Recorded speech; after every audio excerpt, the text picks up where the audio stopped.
Morning, samahan nyo akong maggawa ng putong bigas para may mamerienda or paninda.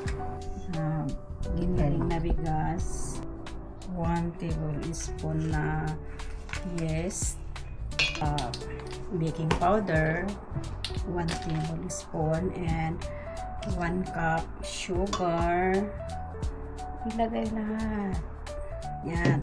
Tapos halo-halo tayo hanggang mahalo na yung sugar sa rice flour. Tapos after that, water.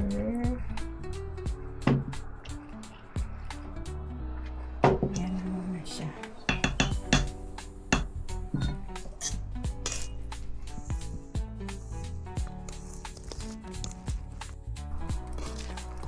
Tapos lagyan ng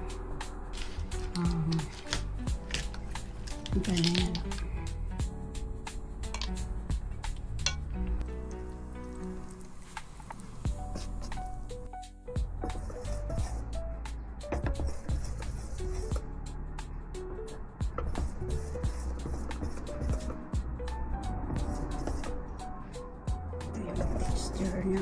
Ito yung texture niya, yung hindi naman malapot masyado.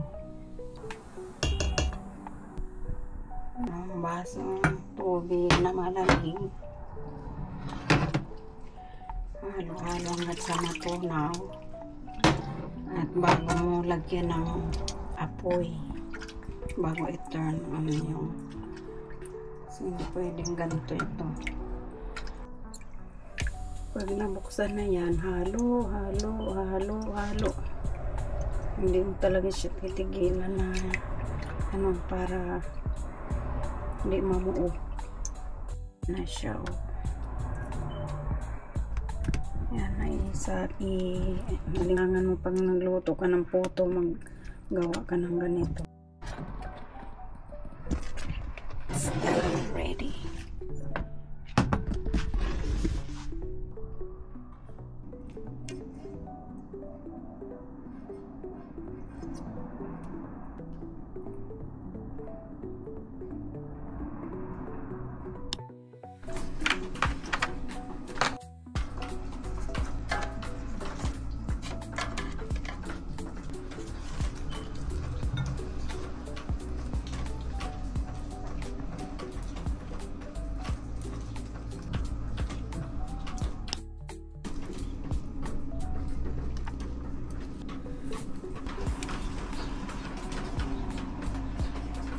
Mga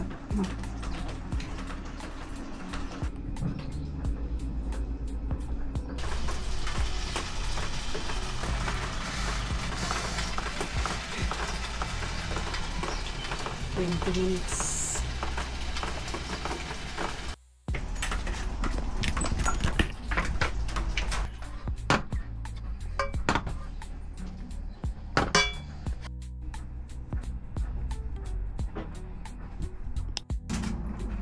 Ito siya tinatanggal agad para hindi didikit.